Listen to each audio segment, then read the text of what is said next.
चालू करिए, टीवी का निकाल दीजिए। सभी बड़ों को प्रणाम। ललिता दीदी को चरण स्पर्श।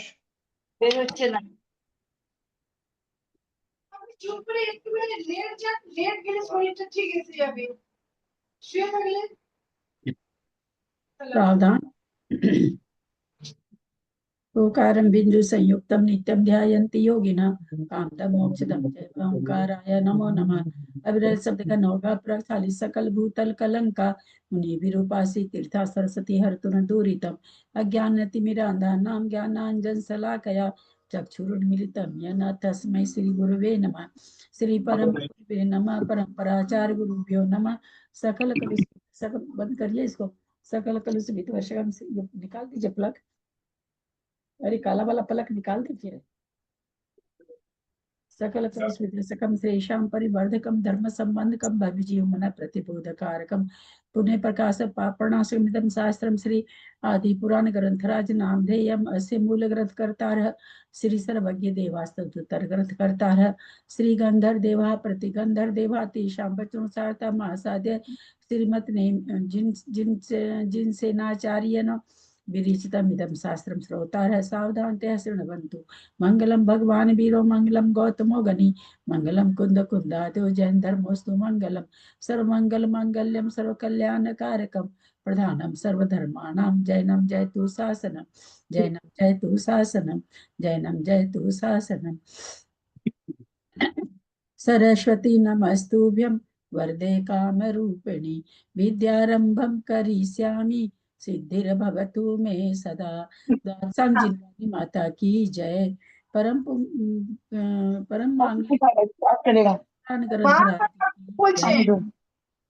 जिनसे आचार्य की जय। पन्नाला साहित्यकार की जय। अढ़ाई दीप में विराजमान सभी आचार्य उपाध्याय सर्व साधु के चरणों में नमोस्तु नमोस्तु नमोस्तु। सभी आर्य चरणों में बंदना चरणों में इच्छा सभी प्रतिमाधारी वंदना ग्रुप में विराजमान सभी प्रतिमाधारी को वंदना। पूज्य जनों का सादर चरण स्पर्श सभी से सादर जय जिनेन्द्र।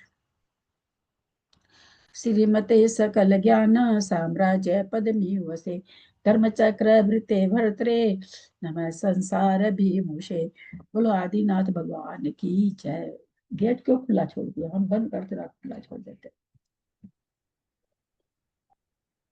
पढ़े संतोष जी, समरी शुरू करें। प्रणाम भाभी, सभी बड़ों को प्रणाम, सभी को जय जिनेन्द्र। 10वां पद्य पढ़ रही हूँ, पेज नंबर 208।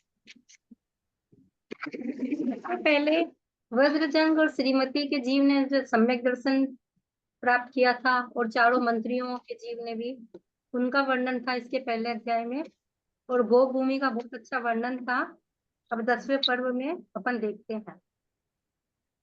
अथानंतर किसी एक दिन श्रीधर देव को अवधि ज्ञान का प्रयोग करने पर यथार्थ रूप से मालूम हुआ कि हमारे गुरु श्रीप्रभ पर्वत पर विराजमान हैं और उन्हें केवल ज्ञान प्राप्त हुआ है।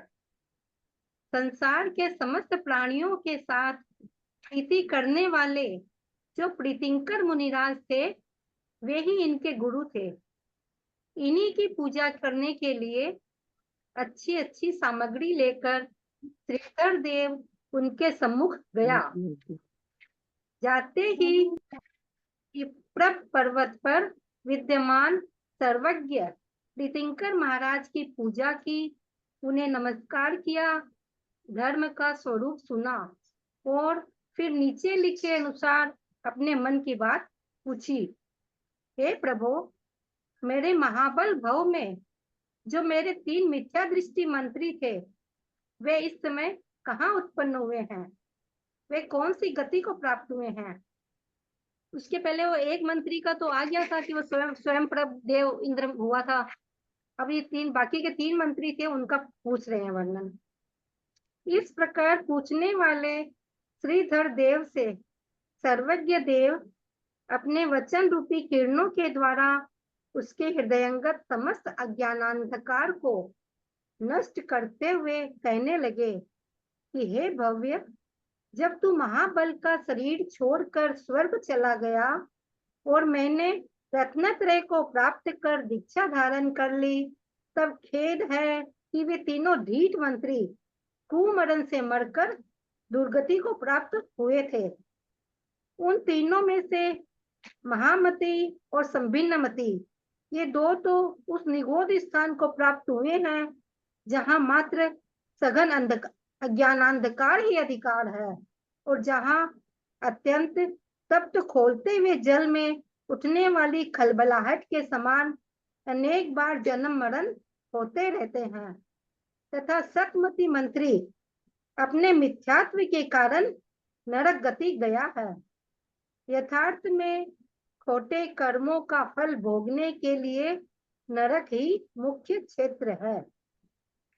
जो जीव मिथ्यात्व रूपी विष से मूर्छित होकर समीचीन जैन धर्म मार्ग का विरोध करते हैं, भाभी एक पेज नंबर बता दीजिए ना। पेज नंबर 208 और नौवा लास्ट वाला गाथा पढ़ रही हूँ मैं। ठीक है, थैंक यू। जो जीव मिथ्यात्व रूपी विष से मूर्छित होकर समीचीन जैन मार्ग का विरोध करते हैं, वे कुयोनि रूप भंवरों से व्याप्त इस संसार रूपी मार्ग में दीर्घ काल तक घूमते रहते हैं। क्योंकि सम्यक ज्ञान के विरोधी जीव अवश्य ही नरक रूपी गाढ़ अंधकार में निमग्न होते हैं। इसलिए विद्वान पुरुषों को आप्त प्रंदित सम्यक ज्ञान ही निरंतर अभ्यास करना चाहिए। यह आत्मा धर्म के प्रभाव से स्वर्ग मोक्ष रूप उच्च स्थानों को प्राप्त होता है। अधर्म के प्रभाव से अधोगति अर्थात नरक को प्राप्त होता है और धर्म अधर्म दोनों के संयोग से मनुष्य गति पर्याय को प्राप्त होता है। हे भद्र, तो उपर्युक्त अरहंत देव के वचनों का निश्चय कर। वह तुम्हारा सद्बुद्धि मंत्री मिथ्या ज्ञान की दृढ़ता से दूसरे नरक में अत्यंत भयंकर दुख भोग रहा है। पाप से पराजित आत्मा को स्वयं किए हुए अनर्थ का यह फल है, तो उसका धर्म से द्वेष और अधर्म से प्रेम होता है। धर्म से सुख प्राप्त होता है और अधर्म से दुख मिलता है। यह बात निर्विवाद प्रसिद्ध है। इसीलिए तो बुद्धिमान पुरुष अनर्थों को छोड़ने की इच्छा से धर्म में ही तत्परता धारण करते हैं। प्राण दया करना, सच बोलना, क्षमा धारण करना, लोभ का त्याग करना, तृष्णा का अभाव करना, सम्यक ज्ञान और वैराग्य रूपी संपत्ति का इकट्ठा करना ही धर्म है और इससे उल्टे अदया आदि भाव अधर्म है। विषयासक्ति जीवों के इंद्रिय जन सुख की तृष्णा को बढ़ाती है। इंद्रिय जन्य सुख की तृष्णा प्रज्वलित अग्नि के समान भारी संताप पैदा करती। तृष्णा से संतप्त हुआ प्राणी उसे दूर करने की इच्छा से पाप में अनुरक्त हो जाता है। पाप में अनुराग करने वाला प्राणी धर्म से द्वेष करने लगता है और धर्म से द्वेष करने वाला जीव अधर्म के कारण अधोगति को प्राप्त होता है। जिस प्रकार समय आने पर प्रायः वर्षा काल में पागल कुत्ते का विष अपना असर दिखलाने लगता है, उसी प्रकार किए हुए पाप कर्म भी समय पाकर नरक में भारी दुख देने लगते हैं। जिस प्रकार अपत्य सेवन से मूर्ख मनुष्यों का ज्वर बढ़ जाता है, उसी प्रकार पापाचरण से मिथ्या दृष्टि जीवों का पाप भी बहुत बड़ा हो जाता है। किए हुए कर्मों का परिपाक बहुत ही बुरा होता है। वह सदा कड़वे फल देता रहता है। उसी से यह जीव नरक में पड़कर वहां क्षण भर के लिए भी दुख से नहीं छूटता। नरकों में कैसा दुख है और वहां जीवों की उत्पत्ति किस कारण से होती है, यदि तू यह जानना चाहता है तो क्षण भर के लिए मन स्थिर कर सुन। अब सारा वर्णन नरक का ही बताएंगे इसमें। जो जीव हिंसा करने में आसक्त रहते हैं, झूठ बोलने में तत्पर होते हैं, चोरी करते हैं, पर स्त्री रमन करते हैं, मद्य पीते हैं, मिथ्या दृष्टि है, क्रूर है, रौद्र ध्यान में तत्पर है, प्राणियों में सदा निर्दय रहते हैं, बहुत और परिग्रह रखते हैं, सदा धर्म से द्रोह करते हैं, अधर्म में संतोष रखते हैं, साधुओं की निंदा करते हैं, मात्सर्य से उपहत है, धर्म सेवन करने वाले, परिग्रह रहित, मुनियों से बिना कारण ही क्रोध करते हैं, अतिशय पापी है, मधु और मांस खाने में तत्पर है, अन्य जीवों की हिंसा करने वाले कुत्ता, बिल्ली आदि पशुओं को पालते हैं, अतिशय निर्दय है, स्वयं मधु मांस खाते हैं और उनके खाने वालों की भी अनुमोदना करते हैं। वे जीव पाप के भार से नरक में प्रवेश करते हैं। इस नरक को ही खोटे कर्मों के फल देने का क्षेत्र जानना चाहिए। क्रूर जलचर, थलचर, सर्प, पाप करने वाली स्त्रियां और क्रूर पक्षी आदि जीव नरक में जाते हैं। असैनी पंचेंद्रिय जीव धर्मा नामक पहली पृथ्वी तक जाते हैं। सरीसृप सरकने वाले गुहा दूसरी पृथ्वी तक जाते हैं।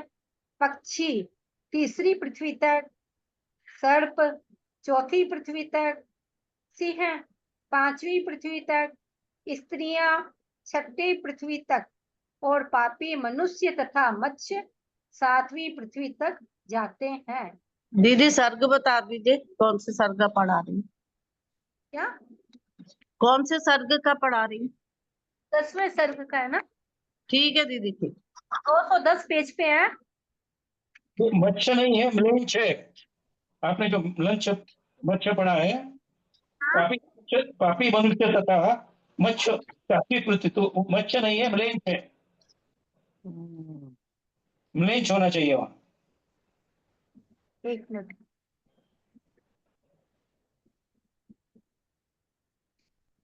भाभी बता देगी वो तो। ऊपर भाभी 29, 30, 30 में देख लीजिए आप, वहां पे मत्स्य होगा कि क्या होगा।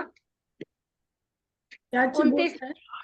29, 30 नंबर गाथा है, उसमें है कि मनुष्य तथा मत्स्य सातवीं हाँ। पृथ्वी से है। तो वो जो मत्स्य है ना, उसी को मत्स्य बोल रहे हैं, है ना। हाँ वही मगरमच्छ की बात है, वही है। हाँ, मत्स्य ही है उसको वो। मत्स्य भी, हाँ मत्स्य भी बोलते हैं उसको। रत्न प्रभा, शर्करा प्रभा, बालुका प्रभा, पंख प्रभा, धूम प्रभा, तमह प्रभा और महातमह प्रभा, ये 7 पृथ्वियां हैं जो कि क्रम क्रम से नीचे नीचे है। धर्मा, वंसा, शिला, मेघा, अंजना, अरिष्टा, मघवी और माघवी, ये 7 पृथ्वियों के क्रम से नामांतर है। आंटी उन 7 पहले तो बताए 7 पृथ्वी है, क्या फिर हो? ये भी 7 पृथ्वी। मतलब पहले वाला हाँ, हाँ। नरक है ना। हाँ, तो वो कच्ची 7 धर्मा, वंसा, नाम हो गए ना, है ना भाभी। क्या चीज पूछ रहे हैं पुष्पा जी? धर्मा, मतलब पहले जो धर्म, पृथ्वी आया धर्म, यहाँ पर, मतलब यहाँ पर पृथ्वी बता रहे हैं ना, धर्मा, पहले वाला धर्म, नरक आएगा ना।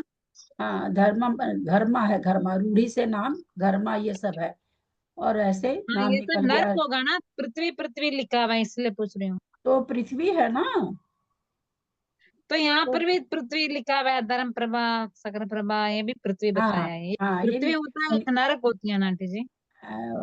धम्मा वंसा ये सब रूढ़ी से नाम है ना, और ये इसके नाम है, आधुनिक रत्न प्रभा ये थोड़े दूसरे नाम है, वो रूढ़ी नाम है, ये प्रचलित नाम है रत्न प्रभा सरकरा रूढ़ी नाम प्रभा। माने?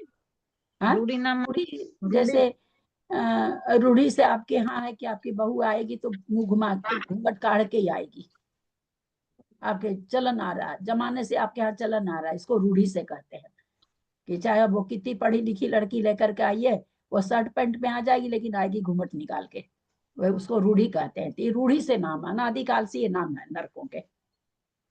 मतलब नरक बोलेंगे ना उसको तो। पृथ्वी है वो 7, टोटल 8 पृथ्वी है लोक में।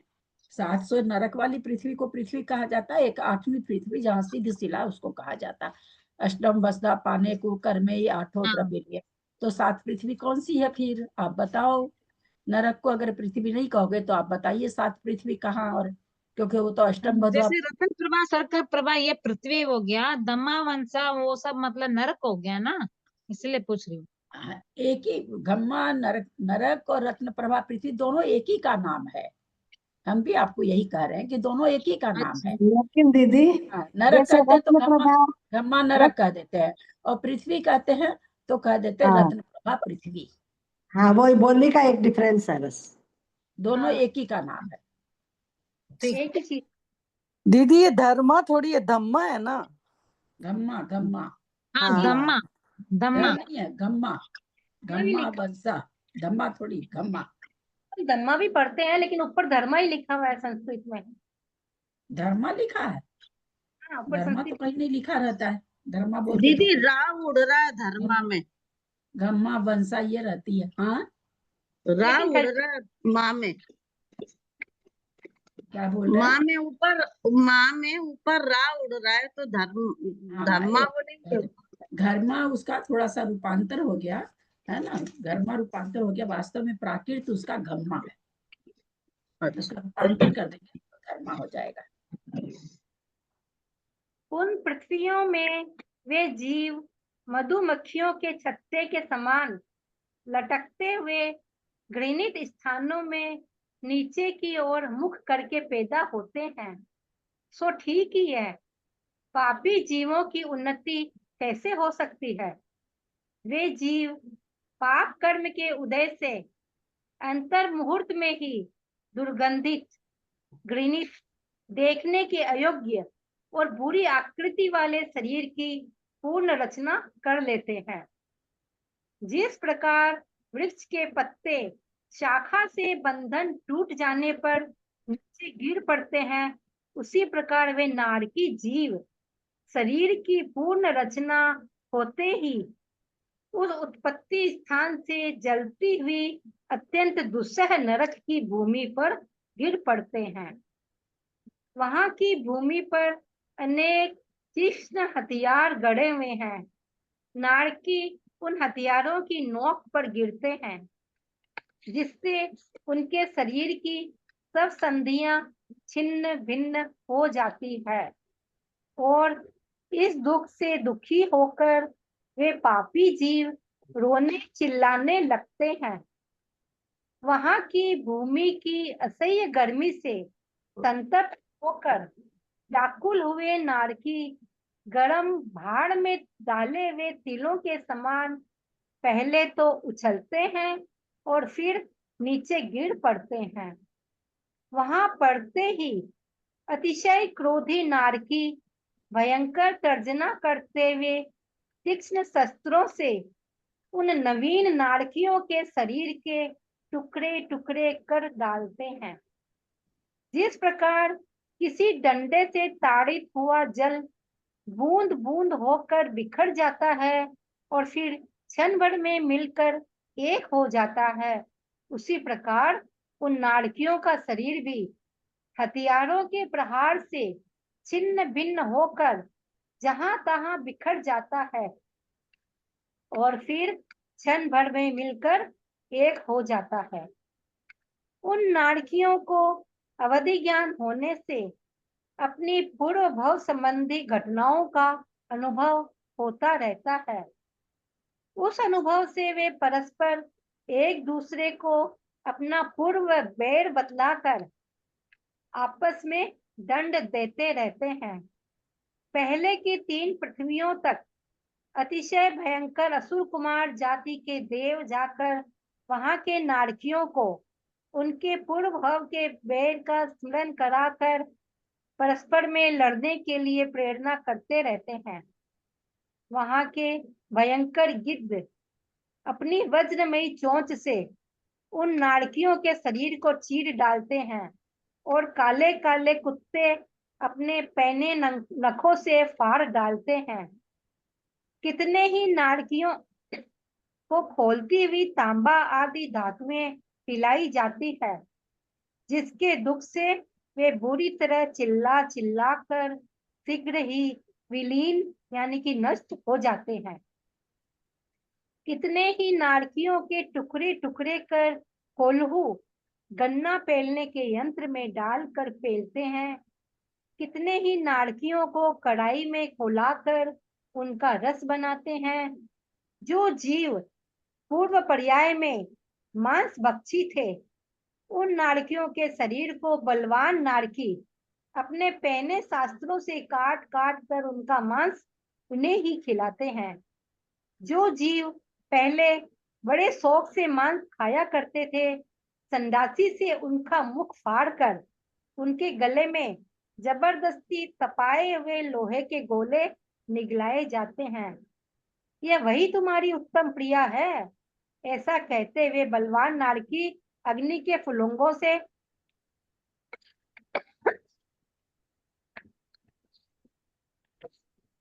व्याप्त तपाई हुई लोहे की पुतली का जबरदस्ती गले से आलिंगन कराते हैं।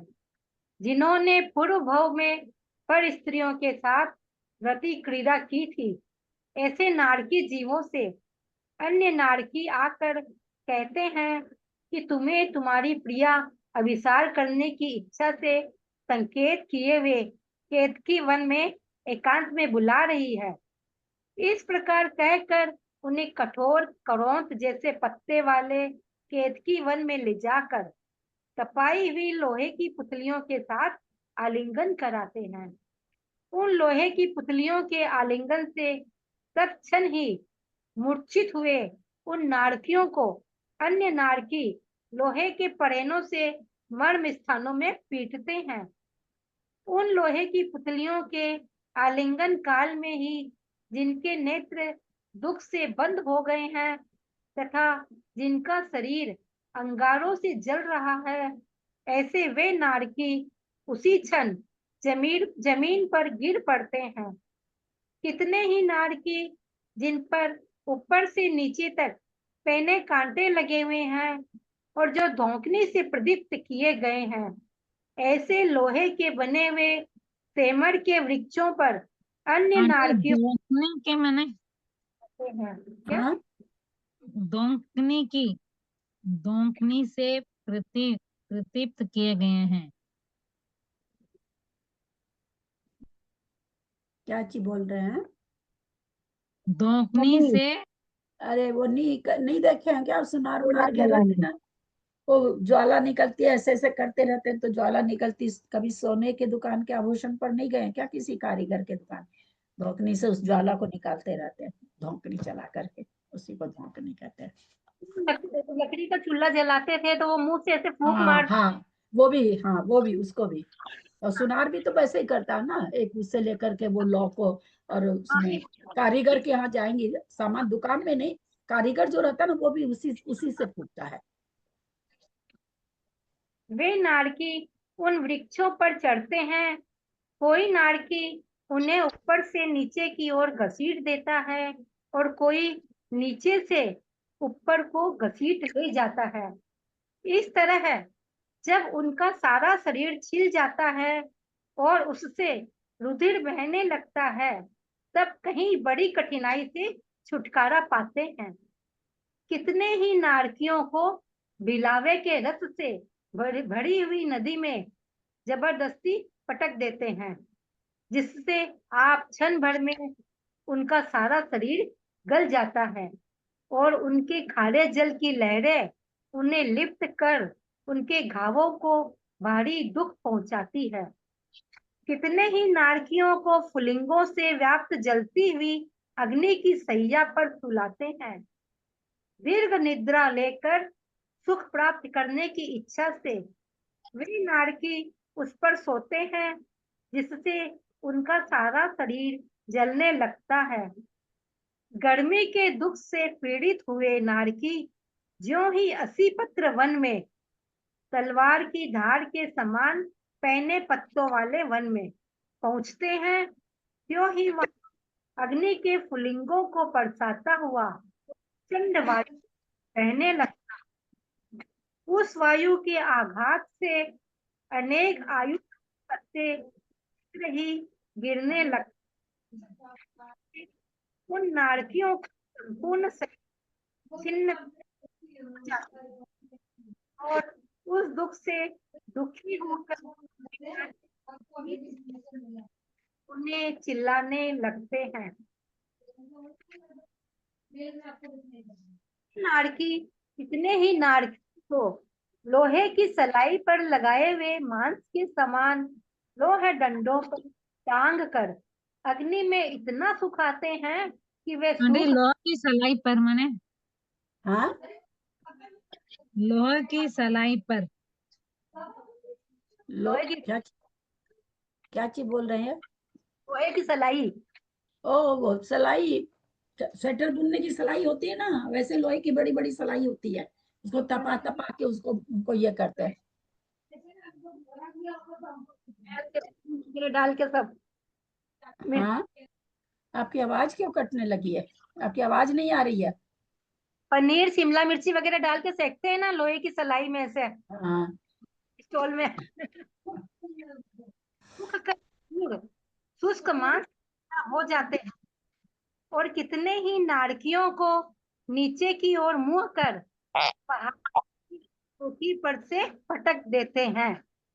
कितने ही नारकियों के मर्म स्थान और हड्डियों के संधि स्थानों को पैनी करोंद से विदीर्ण कर डालते हैं और उनके नखों के अग्रभाग में तपाई हुई लोहे की सुइयां चुबाकर उन्हें भयंकर वेदना पहुंचाते हैं।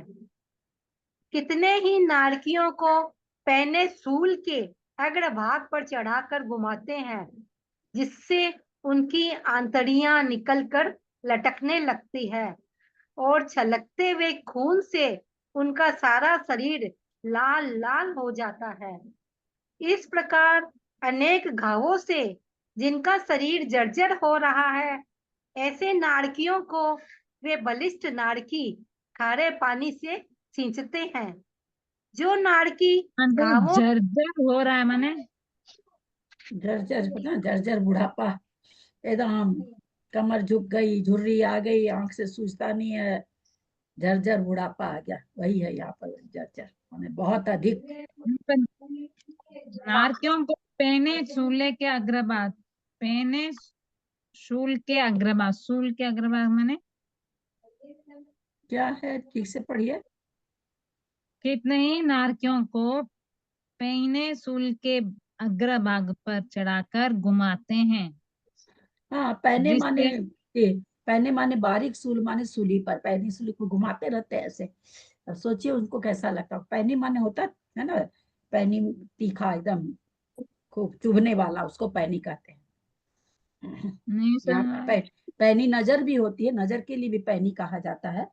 कोई तीखी नजर से देखता है तो पैनी नजर से कहते हैं। यहाँ पैनी चूंकि उसके लिए आया है, सूल के लिए, तो वही त्रिशूल टाइप की चीज, सूल एकदम पैनी, जो एकदम नुकीली, पैनी मतलब नुकीली, उसके ऊपर उसको घुमाते हैं। सोचिए नारकी को उसके ऊपर घुमाते हैं। तीखी नहीं, नुकीली, तीखी नहीं। दीदी लेकिन ऐसे जैसे अभी पीछे अपन पढ़े उसमें आप बोले कि मतलब वो वसूल भी कोई नारकी ही बनते हैं, ये मतलब वैसा, हाँ, कितना विवरण वैसा आया इसमें। वो वहां पर जनरल सिद्धांत कोश में प्रश्न खड़ा किया गया, भाई वहां पर कढ़ाई, चमचा, क्या क्या चीज है ना, त्रिशूल, ये सब को, मुदगर, ये क्या वहां पे रखे हुए हैं? क्या है क्या वहां पे नरक में? तो वहां हाँ पर उन्होंने जवाब दिया कि नारकी स्वयं ही बनते हैं। वही तो, लेकिन ऐसे लगता है कि वो नारकी जो बंद होगा उसको भी तो तकलीफ हो रही होगी। अब खुद लोहे में जला, फिर वो आलिंगन किया, तो मतलब मैं वही सोच रही थी, जैसे इतना डर लग गया मन में। खुद होता है या दूसरा नारकी दूसरे नारकी को मुदगर बना के तीसरे नारकी को मारता है, यही सब है। बस क्या पता क्या होता है। बहुत ही ज्यादा लिखा हुआ है, लेकिन इसमें तो ऐसे लगता है एकदम मैंने डर के मारे कंपन ऐसे शुरू हो गई कि क्या हाँ, कैसे होगा, हाँ, कुछ होता है कंपन से। क्या जो गलतियां कितनी पता नहीं गलतियां किए हुए, कैसे होगा, कैसे ठीक करें अपने आप को। जो नारकी गांवों की व्यथा से मूर्छित हो जाते हैं, खारे पानी के सींचने से वे पुनः सचेत हो जाते हैं। कितने ही नारकियों को पहाड़ की ऊंची चोटी से नीचे पटक देते हैं और फिर नीचे आने पर उन्हें अनेक निर्दयी नारकी बड़ी कठोरता के साथ सैकड़ों वज्रमय मुट्ठियों से मारते हैं। कितने ही निर्दयी नारकी अन्य नारकियों को उनके मस्तक पर मुदगरों से पीटते हैं, जिससे उनके नेत्रों के गोलक गटेना मुदगरों माने हैं? मुदगरों से पीटते हैं। मुदगर वगैरह सब वही है पुष्पा जी, ये सब अ, हम लोग तो वैसे मुदगर कहते हैं। पहले घरों में पापड़ बनते थे तो पापड़ कूटने वाले मुदगर लेके आते थे, हथौड़ा कह दीजिए, खूब बड़ा बड़ा हथौड़ा। देखे होंगे कोई पहले के, जब हम लोग तो वही छोटे थे तब देखते थे पापड़ वाले, पापड़ कूटने वाले आते थे बड़े बड़े मुदगर लेकर के। दीदी कपड़ा पीटते थे उसको भी तो मोगरी कपड़ा या कपड़ा पीटने वाली भी तो वाले को ही मुदगर कहते हैं। मूसली मूसली बोलते हैं, मूसली पापड़ कूटने वाले की मूसली। नहीं नहीं, हम हथौड़ी बोलते लोग तो हैं। मुसली नहीं बोले, वो तो मुदगर हथौड़ी सुने। मुसली से तो अपन खुद बनाते हैं। हम जस्ता अपना मुसली से तो अलग अलग मसला बोलते हैं। तो पापड़ थोड़ी कुटाता था। वही कहने का मतलब, एक मारने का बड़ा खूब भारी हथियार। मुसली मासली से वहां क्या होगा, नरक में जहाँ इतने बड़े बड़े हथियार है वहां। हथौड़ा और ही होगा। इसमें ललिता जी नारकियों की जो क्वांटिटी बताई है, कैसे मच्छरों के ऐसे छत्ते के बराबर लटके रहते हैं, और है मतलब क्वांटिटी भी कितनी अजब बताई है। क्वांटिटी तो मतलब 6 नरक में जितने हैं उससे ज्यादा पहले नरक में है। 6 नरक के मिलाकर के जितने नारकी है उससे ज्यादा पहले नरक में है। सबसे कम 7वें नरक में है। दीदी, और उन सातों नरकों के नारकी से भी ज्यादा ज्योतिष देव है, ऐसा भी पढ़े थे ना हम लोग पहले हाँ, कभी। ज्योतिष देव से कम है नारकी। हाँ, कितने जीव है, कितने मतलब चारों तरफ के जीवों को ढूंढो तो बाप रे। जीव है, कहीं छोड़ दीजिए ना, कुछ रख के बताए छोड़ गए दीजिए। नारकी छत्ते के एक बराबर, मतलब जैसे वो एक छत्ते में टोपिये चपके में थोड़ा रहते सा दही कितने। छोड़ दीजिए और 2 महीना के बाद उसको खोलिए, पता चल जाएगा कितने जीव हैं। बाप रे बाप। नहीं दिखने वाले भी तो कितने जीव हैं, वो भी बहुत है। अरे नहीं दिखने वाले को छोड़िए यार, दिखने वाले से परेशान हो रखे हैं, नहीं दिखने वालों से तो क्या लेना देना। तीसरी पृथ्वी तक असुर कुमार देव नारकियों को मेढ़ा बनाकर परस्पर में लड़ाते हैं, जिससे उनके मस्तक शब्द करते हुए फट जाते हैं और उनसे रक्त मांस आदि बहुत सा मल बाहर निकलने लगता है। जो जीव पहले बड़े उद्दंड थे, उन्हें वे नारकी तपाए हुए लोहे के आसन पर बैठाते हैं और विधि पूर्वक पहने कांटों के बिछोने पर सुलाते हैं। इस प्रकार नरक की अत्यंत असह्य और भयंकर वेदना पाकर भयभीत हुए नारकियों के मन में यह चिंता उत्पन्न होती है कि अहो, अग्नि की ज्वालाओं से तपी हुई यह भूमि बड़ी ही दुरासद, सुखपूर्वक ठहरने के अयोग्य है। यहाँ पर सदा अग्नि के फुलिंगों को धारण करने वाला यह वायु बहता रहता है, जिसका कि स्पर्श भी सुख से नहीं किया जा सकता। यह जलती हुई दिशाओं में आग लगने का संदेह उत्पन्न कर रही है।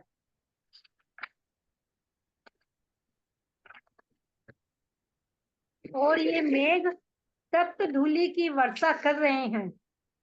यह विषवन है जो कि सब ओर से विष लताओं से व्याप्त है और यह आंटी, तलवार धूलि की वर्षा हम्म? हाँ? तब क्या तप्त धूलि की वर्षा। तप्त माने गरम धूल, गरम धूल की बरसात। तप्त माने गरम। तलवार की धार के समान पहने पत्तों से भयंकर 80 पत्र वन है।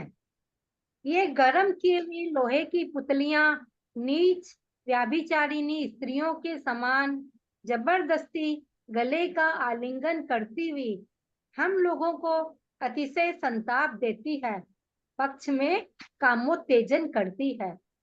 ये कोई महाबलवान पुरुष हम लोगों को जबरदस्ती लड़ा रहे हैं और ऐसे मालूम होते हैं मानो हमारे पूर्व जन्म संबंधी दुष्कर्मों की साक्षी देने के लिए यमराज के द्वारा ही भेजे गए हों, जिनके सब बड़े ही भयानक हैं, जो अपनी नासिका ऊपर को उठाए हुए हैं, जो जलती हुई ज्वालाओं से भयंकर हैं और जो मुंह से अग्नि उगल रहे हैं।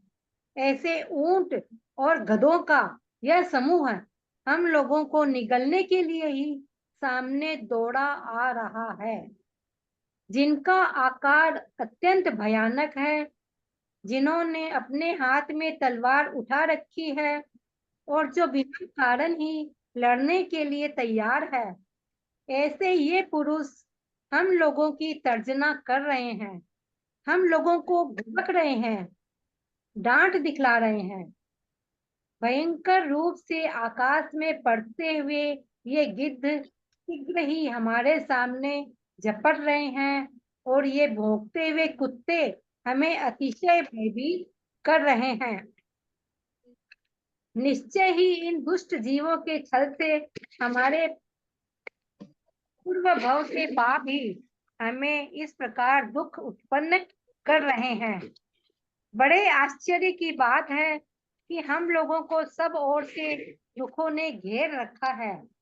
इधर यह दौड़ते हुए नारकियों के पैरों की आवाज संताप उत्पन्न कर रही है और इधर यह करुण विलाप से भरा हुआ किसी के रोने का शब्द आ रहा है। इधर यह काम काम करते हुए कौवों के कठोर शब्द से विस्तार को प्राप्त हुआ श्रृंगालों का अमंगलकारी शब्द आकाश पाताल को शब्दायमान कर रहा है। इधर यह 80 पत्र वन में कठिन रूप से चलने वाले वायु के प्रकंपन से उत्पन्न हुआ शब्द तथा उस वायु के आघात से गिरते हुए पत्तों का कठोर शब्द हो रहा है, जिसके कंद भाग पर कांटे लगे हुए हैं। ऐसा यह वही कृत्रिम सेमर का पेड़ है, जिसकी याद आते ही हम लोगों के समस्त अंग कांटे चुभने के समान दुखी होने लगते हैं। इधर यह भिलावे के रस से भरी हुई वैतरणी नाम की नदी है। इसमें तैरना तो दूर रहा, इसका स्मरण करना भी भय का देने वाला है।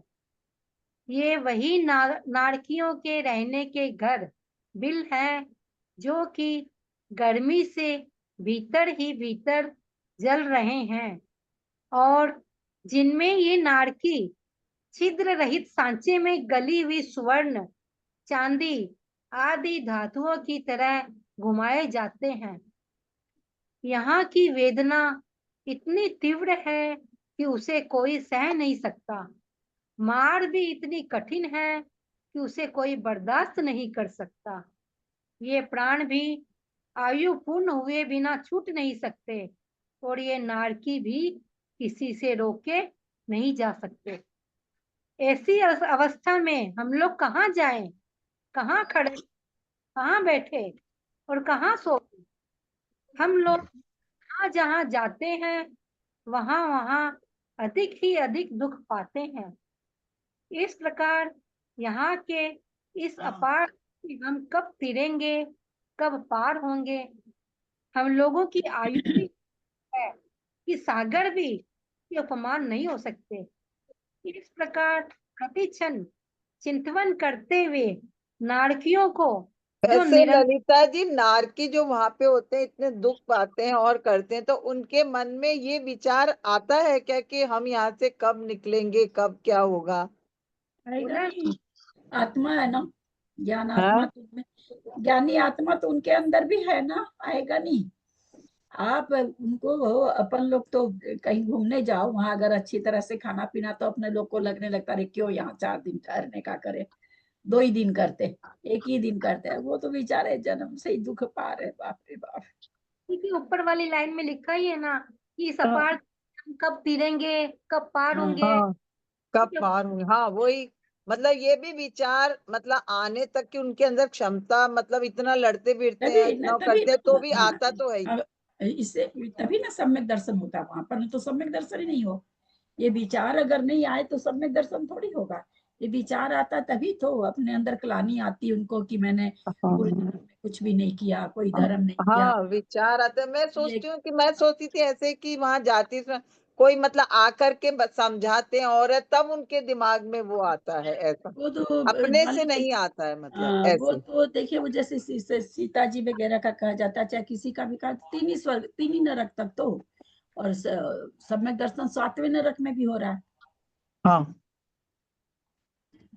तो वहां की कष्ट के कारण इन लोग को, वहां की कष्ट व्याधि, के कारण ही हो रहा, वहां तो कोई जाता भी नहीं है हम्म, कराने के लिए, मतलब हाँ, ऐसे। व्याधि के सही कारण बात। इन लोग को सम्यक हाँ, दर्शन हो हाँ, जाता है। सही बात है। प्रति क्षण चिंतन करते हुए नारकियों को जो निरंतर मानसिक ताप होता रहता है, वही उनके प्राणों को संशय में डाले रखने के लिए समर्थ है। अर्थात उक्त प्रकार के संताप से उन्हें मरने का संशय बना है। इस विषय में और अधिक कहने से क्या लाभ है। इतना ही पर्याप्त है कि संसार में जो जो भयंकर दुख होते हैं, उन सभी को कठिनता से दूर होने योग्य कर्मों ने नरकों में इकट्ठा कर दिया है। उन नारकियों को नेत्रों के निमेष मात्र भी सुख नहीं है। उन्हें रात दिन इसी प्रकार दुख ही दुख भोगना पड़ता है। नाना प्रकार के दुख रूपी सैकड़ों आवर्तों से भरे हुए नरक रूपी समुद्र में डूबे हुए नारकियों को सुख की प्राप्ति आवाज तो मैंने आवर्त गिराला है, आवर्त है ना वो, गई होंगी समुद्र देखी होंगी ना, तो ऐसे कहीं कहीं पर ऐसे एकदम वो लहरें ऐसे ऐसे घूमती रहती है, घूमती रहती, देखते हैं ना? ऐसे ऐसे घूमती, एक ही जगह पे ऐसे ऐसे घूमती रहती, उसको आवर्त कहते हैं। बवंडर दीदी की तरह, हाँ, अभी बवंडर की तरह। हाँ, ललिता जी, आवर्त मतलब घेरा जैसा बना होता है ऐसा? हाँ, वही तो हाँ, घेरा बना तीन बनते हैं आवर्त ना। देते हैं ना। हाँ, 3 आवर्त आवर्त मतलब देते हैं। घेरा, हाँ। उस आवर्त में बड़ा से बड़ा जहाज भी नीचे चला जाता है, समुद्री आवर्त में तो भंवरे भंवरे उठती है ना हाँ, भंवरे। भंवर कहते हैं भंवर उसको, कर, भंवर। जिसको भंवरे कहते हैं उसी को आवर्त मतलब गोल घेरा। दीदी दीदी ये कह रही थी वहां पे भी रात दिन होते हैं क्या? हाँ, वहां पर भी नरक में भी रात दिन होते हैं क्या? नहीं नहीं नहीं, अच्छा। रात दिन में नहीं, लिखा हुआ है रात ना, दिन रात दिन लड़ते रहते हैं, मतलब निद्रा का उदय भी है क्या वहां पे? कैसे निद्रा है? शायद लास्ट वाली 2 3 निद्रा वहां पे, तो वो सोते हैं क्या वहां पे? कैसे होता है? अरे दुख में कहाँ सोएंगे। कहाँ सोएगा आदमी, सोने की जगह दे के आए क्या कविता जी किसी को आप? तो 24 घंटे ही लड़ते रहते हैं, मतलब एक ही काम। एक एक एक पलंग दे के आई हमारी कविता जी। नहीं, अभी रात और दिन आया ना, तो मुझे लगा थोड़ी देर रात दिन ये व्याख्यान कहाँ हो रहा है? मध्य लोक में हो रहा है। तो मध्य लोक के हिसाब से सभी जगह आज वहां का स्वर्ग का भी जब बताया जाता है कि रात दिन स्वाध्याय करते रहते, फिर भी स्वाध्याय खत्म नहीं होता, तो वहां कोई रात दिन थोड़ी होता है। रात दिन बोलने का मतलब मध्य लोक के हिसाब से। अच्छा, शीत वहां तो 3 जो जैसा नाम दिया, रत्न प्रभा, शर्करा प्रभा, बालुका प्रभा, तो जैसी शर्करा में चमक होती उतनी सी लाइट है दूसरे नरक में। तीसरे में बालू जैसा मतलब प्रकाश है। वो नीचे नीचे तो महातम तम तम महातम धूम प्रभा, धुएं के जैसी एकदम वैसा प्रकाश वहां पर। फिर अंधकार के जैसा, फिर महाअंधकार के जैसा, वैसी पृथ्वियां हैं यहाँ पर। वो अपने लोग को समझाने के लिए बोलते हैं ये, क्या अपने को समझाने के हिसाब से बोलते हैं ऐसे। नहीं, वो बोलने की भाषा वही होगी ना, दिन रात हाँ। बोलने की भाषा वही होगी ना। शीत अथवा उष्ण नरकों में इन नारकियों को जो दुख होता है वह सर्वथा असह्य और अचिंत्य है। संसार में ऐसा कोई पदार्थ भी तो नहीं है जिसके साथ उस दुख की उपमा दी जा सके। पहले की 4 पृथ्वियों में उष्ण वेदना है, 5वीं पृथ्वी अचिंत्य माने क्या हुआ? हाँ, सोच भी नहीं सकते ऐसी वेदना। एक अच्छा, लड़का है, पास ही नहीं होता था क्लास में, है ना, मर मर के पास होता था। पता चला फाइनल रिजल्ट में गोल्ड मेडलिस्ट हो गया, तो अचिंत्य हुआ कि नहीं? सोच सकता था कि वो लड़का ऐसा हुआ कि उसको गोल्ड मेडलिस्ट हो जाएगा वो? तो अचिंत्य मतलब जिसके मतलब सोच ही नहीं सकते कितना दुख है, हमारे कल्पना से बाहर का दुख है। चलिए, 5वीं पृथ्वी में उष्ण और शीत दोनों वेदनाएं हैं, अर्थात ऊपर के 2 लाख बिलों में उष्ण वेदना है और नीचे के 1 लाख बिलों में शीत वेदना है। 6वीं और 7वीं पृथ्वी में शीत वेदना है। यह उष्ण और शीत की वेदना नीचे नीचे के नरकों में क्रम क्रम से बढ़ती हुई है। उन 7 पृथ्वियों में क्रम से 30 लाख, 25 लाख, 15 लाख, 10 लाख, 3 लाख, 5 कम 1 लाख और 5 बिल है। ये बिल सदा ही जाज्वल्यमान रहते हैं और बड़े बड़े हैं। जाज्वल्यमान, जलते रहते हैं, जाज्वल्यमान हमेशा, क्योंकि नीचे वाले है ना, नीचे वाले उष्ण बिल है, हमेशा जलते रहते हैं, मतलब तप्त रहते हैं हमेशा। इन बिलों में पापी नारकी जीव हमेशा कुंभी पाक, बंद घड़े में पकाए जाने वाले जल आदि के समान पकते रहते हैं। उन नरकों में से 1 सागर, 3 सागर, 7 सागर, 10 सागर, 17 सागर, 22 सागर और 33 सागर की उत्कृष्ट आयु है। पहली पृथ्वी में नारकियों के शरीर की ऊंचाई 7 धनुष, 3 हाथ और 6 अंगुल है और द्वितीय आदि पृथ्वियों में क्रम क्रम से दूनी दूनी समझनी चाहिए, अर्थात दूसरी पृथ्वी में 15 धनुष, 2 हाथ, 12 अंगुल, तीसरी पृथ्वी में 31 धनुष, 1 हाथ, चौथी पृथ्वी में 62 धनुष, 2 हाथ, 5वीं पृथ्वी में 125 धनुष, 6ठी पृथ्वी में 250 धनुष और 7वीं पृथ्वी में 500 धनुष शरीर की ऊंचाई है। वे नारकी विकलांग, कुंडक संस्थान वाले, नपुंसक, दुर्गंध युक्त, बुरे काले रंग के धारक, कठिन स्पर्श वाले, कठोर स्वर सहित तथा दुर्भग, देखने में अप्रिय होते हैं। उन नारकियों का शरीर अंधकार के समान काले और रूखे परमाणुओं से बना होता है। उन सबकी द्रव्य लेस्या अत्यंत कृष्ण होती है, परंतु भाव लेस्या में अंतर है, जो कि इस प्रकार है। पहली पृथ्वी में जगन्य कापोती भाव लेस्या है, दूसरी पृथ्वी में मध्यम कापोती लेस्या है, तीसरी पृथ्वी में उत्कृष्ट कापोती लेस्या और जगन्य नील लेस्या, चौथी पृथ्वी में मध्यम नील लेस्या है, 5वीं में उत्कृष्ट नील तथा जगन्य कृष्ण लेस्या है, 6ठी पृथ्वी में मध्यम कृष्ण लेस्या है और 7वीं पृथ्वी में उत्कृष्ट कृष्ण लेस्या है। इस प्रकार धर्मा आदि 7 पृथ्वियों में क्रम से भावलेस्या का वर्णन किया। कड़ुई तुम्बी और कांजीर के संयोग से जैसा कड़वा और अनिष्ट रस उत्पन्न होता है, वैसा ही रस नारकियों के शरीर में भी उत्पन्न।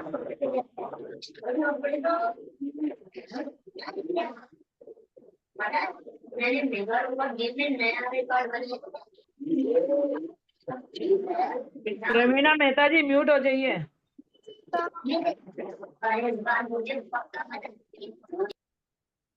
ऊंट आदि जीवों के मृतक कलेवरों को इकट्ठा करने से जो दुर्गंध उत्पन्न होती है, वह भी इन नारकियों के शरीर की दुर्गंध की बराबरी नहीं कर सकती।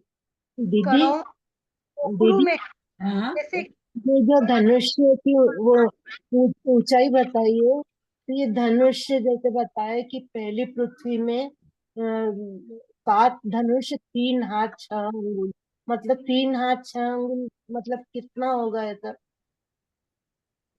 3 हाथ अंगुल क्या चीज नहीं समझ रहे हो आप इसमें? जैसे इसमें शरीर की ऊंचाई 7 धनुष 3 हाथ और 6 अंगुल है।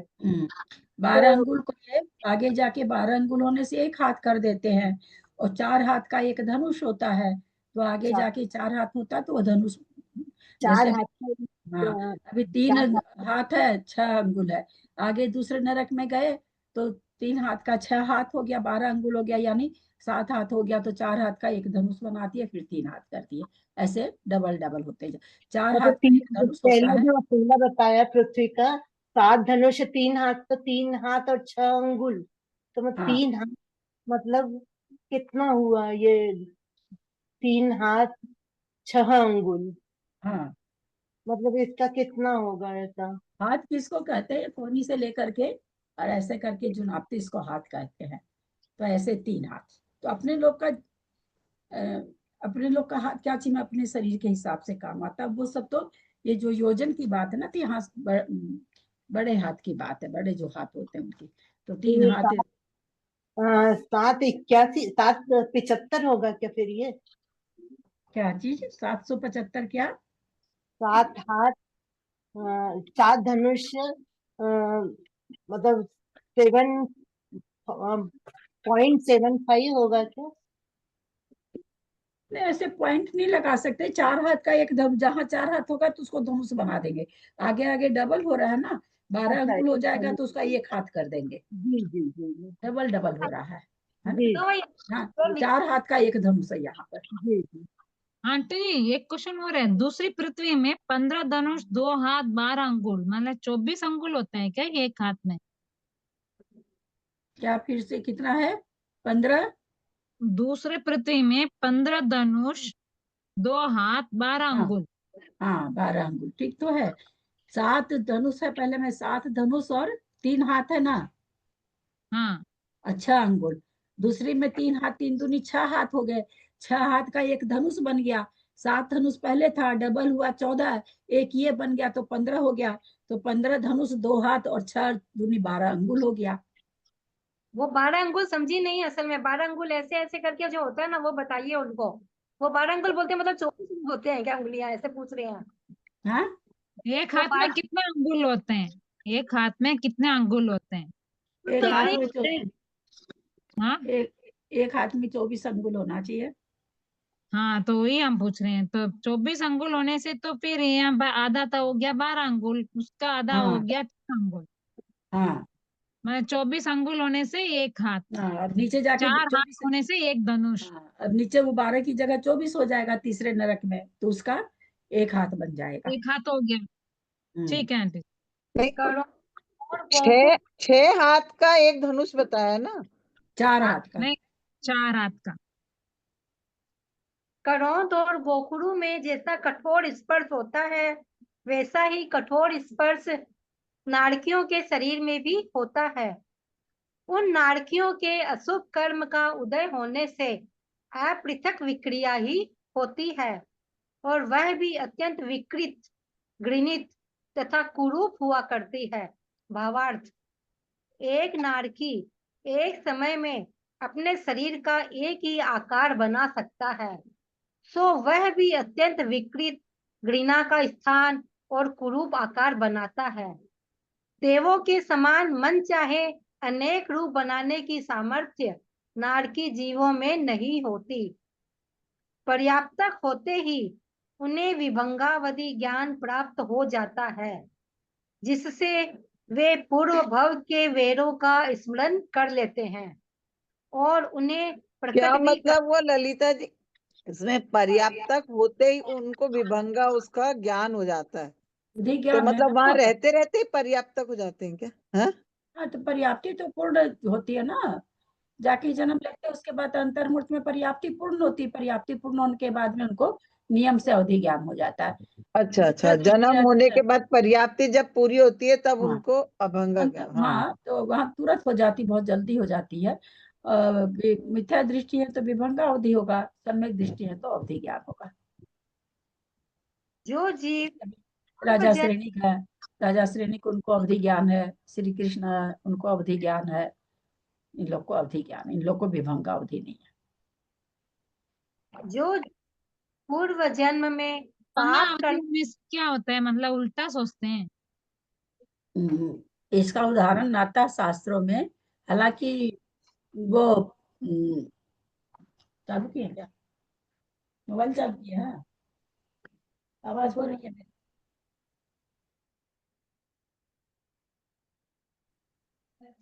हालांकि क्या कहते हैं प्रवचन वगैरह में, क्या कहते हैं महाराज जी लोग, भाई हम तो यही सुने थे पहले, नए नए थे तो, कि माँ मर करके नरक में पहुंची तो वो ये कर लेता है क्या, कि ये जब अवधि ज्ञान से जान जाता है कि ये मेरे आंख में सिलाई से आंख फोड़ती थी, वो काजल घालती थी ना, तो उसको कर्णन योग पढ़ा है तो तब भी आपने ये वाला बताया था। उल्टा ज्ञान होता है। चीज तो उसको वही दिख रही है, हाँ, वही रहा कि सिलाई से आंख में काजल गा रही, लेकिन सम्यक दृष्टि होगा नार की, तो ये देखेगा मेरी माँ मेरे को सजा रही है। क्रिया दर्शन थोड़ी अलग अलग होता है, दर्शन तो एक ही तरह का होगा ना। जो कार्य हो रहा है, कार्य को जो कार्य हो रहा है वही तो दिखेगा ना। देखने का नजरिया उसका अलग हो जाता है वहाँ पे। अब जैसे पिक्चरों में देखे होंगे, भाई आता बाहर से, बहन से एकदम चिपटता है, सालों से आता है, सड़क पर चलने वाला आदमी क्या सोच लेता है कि पति पत्नी है, और वो फैला देता है सब जगह। तो उसने क्या देखा, अब उसकी मति किसमें चली गई, वही कोई दूसरा रहे, उसको पता नहीं भाई भाई बाहर से आया है, बहन से मिल रहा है। तो सोचने का क्रिया तो एक ही हो रही ना, दो भाई बहन आपस में गले मिल रहे हैं, क्रिया एक ही है। सोचने वाला उसको गलत सोचने का, अच्छा सोचने वाला अच्छा सोच रहा है। तो उसी तरह काजल माल लगा रही है तो सही बात है, लेकिन जो मिथ्या विभंगावधि वाला रहता है वो क्या सोचता है कि ये तो जो आई है ये मेरे पूर्व भाव में मेरी आंख फोड़ती थी, छोड़ने वाली आई ऐसे है। मेरे को आंख फोड़ती थी। जो सम्यक दृष्टि है वो यो सोचते कि भाई मेरी माँ तो मेरे को सजाती थी, काजल लगाती चाची थी। निवाल्या, निवाल्या क्या बोलता है जी? हाँ, काजल लगाने वाली क्या निवाल्या? होती है ना, सिलाई से लगाते हैं लोग, अब उंगली से समझ लीजिए, बहुत से लोग पहले सिलाई से लगाते होंगे, मतलब सिलाई वही नुकीली टाइप की चीज छोटी सी रहती है, उससे लगा देना।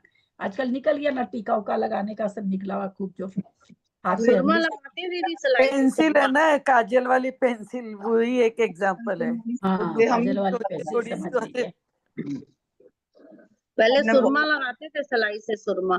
तो यहाँ सिलाई पर भी लगाया, तो काजल भी लगाया। यहाँ पर लोग कह देते हैं कि भाई वो नारकी उसको देख करके अवधि ज्ञान के द्वारा जान जाता है कि ये मेरी आंख फोड़ती थी, लेकिन नारकी को अपने बिल के ऊपर का अवधि ज्ञान नहीं होता, चाहे अवधि ज्ञान हो चाहे विभंगा अवधि हो, अपने बिल से बाहर का ज्ञान नहीं होता। उसको जातीय स्मरण हो सकता है, उस नए नारकी को देख करके उसको जातीय स्मरण हो जाएगा, करे ये तो मेरे पूर्व में माँ थी, मेरे साथ ऐसा ऐसा करती थी, ऐसे उसको याद आएगा, न कि वो देख लेगा। अवधि ज्ञान में, अवधि दर्शन में तो क्या है कि वो चीज दिखती है, सामने दिखती है कि ये क्रिया ऐसी हो रही थी। उनको अवधि ज्ञान अपने बिल से बाहर नहीं होता है, ये लिखने की भाषा है ये सब, कि अवधि ज्ञान के द्वारा जान गया, अवधि ज्ञान जातीय स्मरण से जानता है। तो सम्यक नहीं होता है क्या अपने बिल के बाहर का अवधि ज्ञान? ना, अवधि ज्ञान बिल के बाहर से सम्यक दृष्टि हो चाहे मिथ्या दृष्टि, किसी को नहीं होता। जो जीव पूर्व जन्म में पाप करने में बहुत ही पंडित थे, जो अपना ही बिल उनका असंख्यात योजन का होता है। किसी का संख्या, कोई संख्यात योजन का होता है, कोई असंख्यात योजन का होता है। असंख्यात योजन वाले में असंख्यात नारकी रहते हैं, तो आया ही है ना इसमें पूरा। संख्यात योजन वाले में संख्यात नारकी रहते हैं।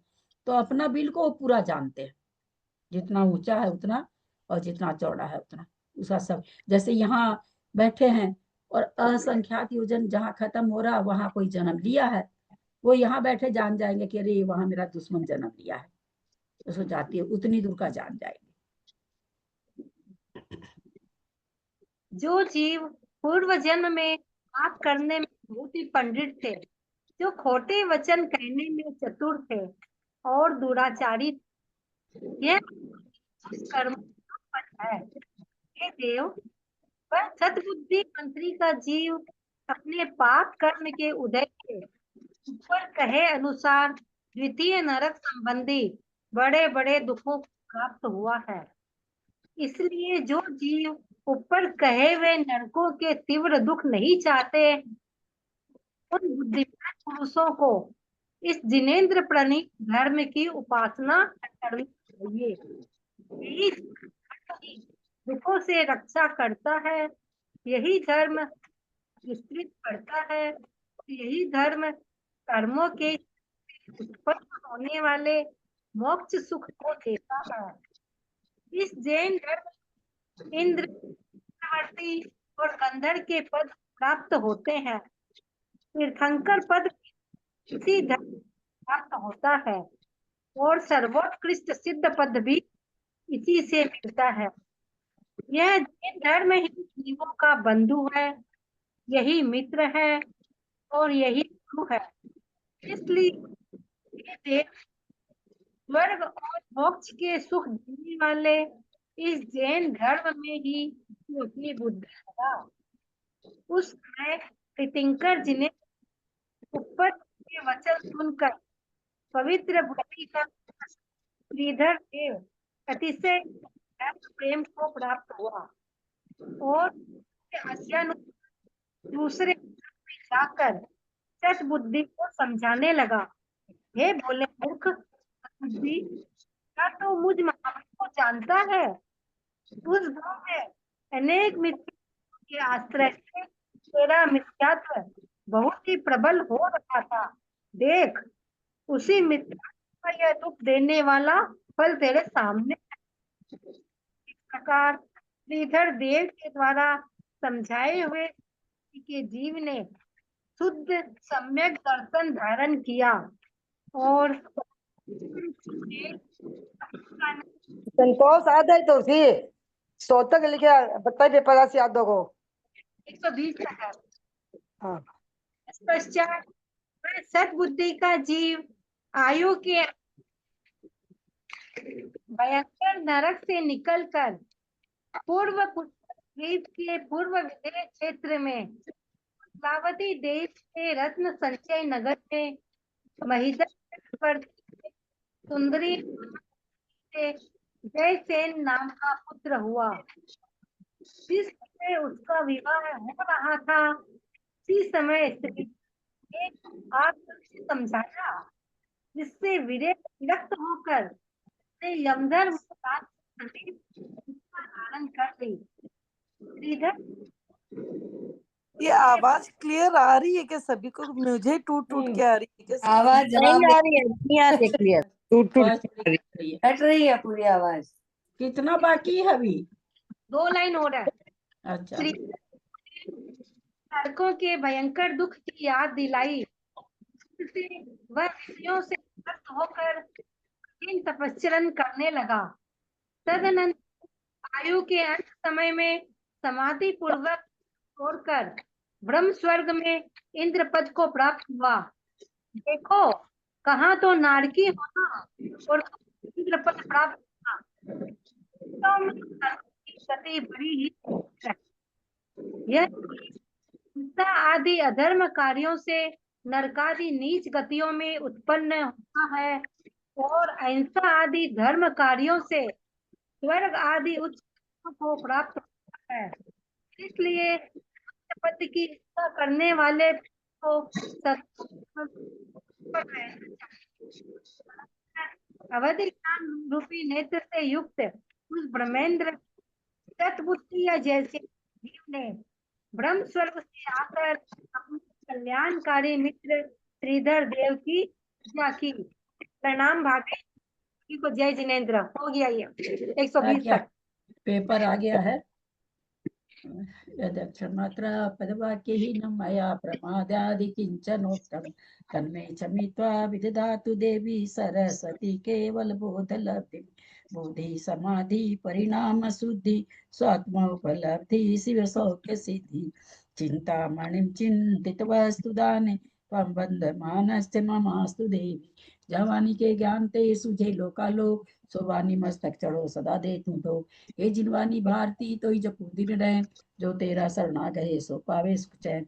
देव भजू अरहंत को गुरु से हो निर्ग्रंथ दया धर्म पालू सदा यही मोक्ष का पद। द्वादशांग जिनवानी माता की जय। 9 बार नमोकार। सबको परीक्षा के लिए बेस्ट ऑफ लक। कल मंजू जैन दिल्ली कल भर की समरी है। मंजू जैन दिल्ली कल करेंगी समरी। दीदी पेपर नहीं खुल रहा है। देखती हूँ। भाभी को सादर प्रणाम। अंजना जी को रत्नाधारियों को वंदना। सभी वंदना, बड़ों को बड़ों सादर का सादर प्रणाम, सभी सबको को प्रणाम, सादर जय जय जीजा जी को जय जय अंजना जी को वंदना। सभी बड़ों को सादर जय।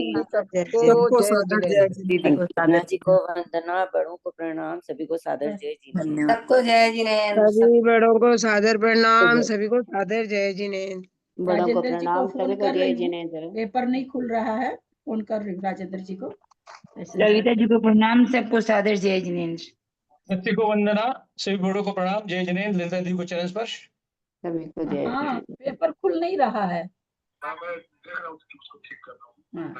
ठीक। जी तो को देखते वंदना, हैं। ललिता जी ठीक को है। प्रणाम, सबको सादर जय जिनेन्द्र। सबको बेस्ट ऑफ लक परीक्षा के लिए। एंड कर रहे हैं। थैंक यू दीदी।